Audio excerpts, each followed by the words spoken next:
cellphone. Mga vlogger, ano?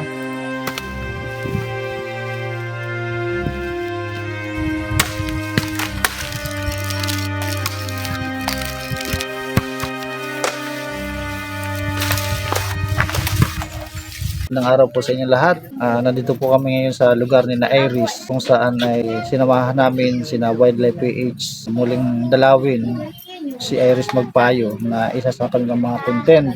Ngayon pagdating po namin, naabutan namin na si Iris tatapas ng niyog o sa ibang salita dito sa Quezon, siya ay nagpupunit ng niyog. At ito ay isa sa mga trabaho niya.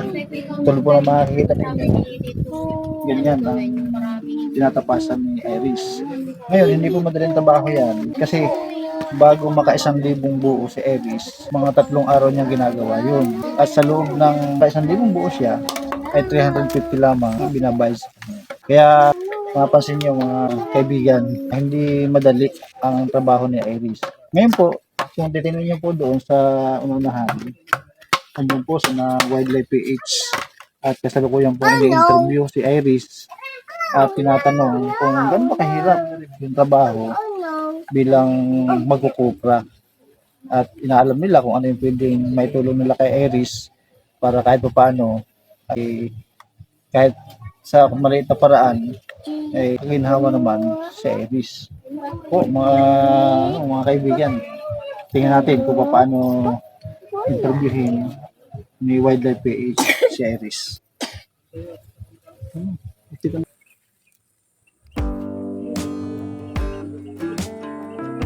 So, napapanood mo rin sila sa TV. Sa cellphone. Mga vlogger, ano? Yung dalawang vlogger na yun. Marami na yung tulungan. Bakit bakit nila kayo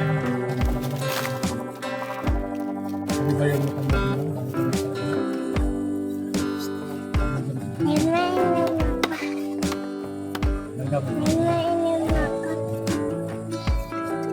Sabihin mo na lang yun.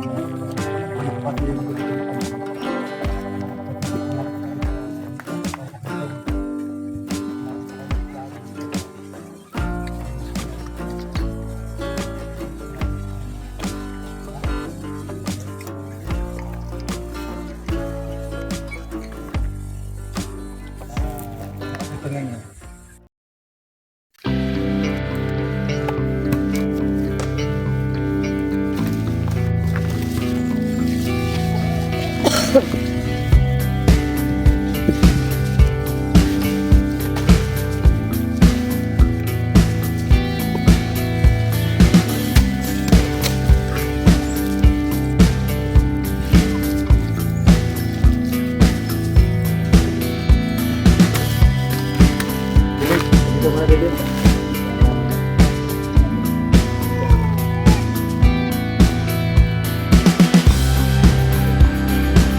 Ito nga pala mga kawild, ang isa sa mga trabaho ni Iris dito sa kanila para lang makaturban siya at mapalaki niya yung kanyang mga kapatid.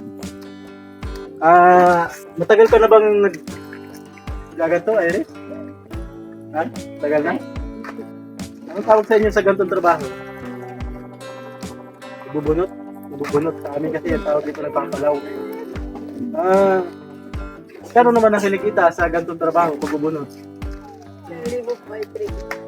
1,350. So kailangan mo maka 1,000 para magkaroon ka ng 350. Tapos gano'n mo katagal tapos yun? 1,000. Kaya ba sa isang araw? Hindi. So ilang araw? Ilan? 3? So delikado mga kawal kasi pwedeng matusok pag hindi sanay.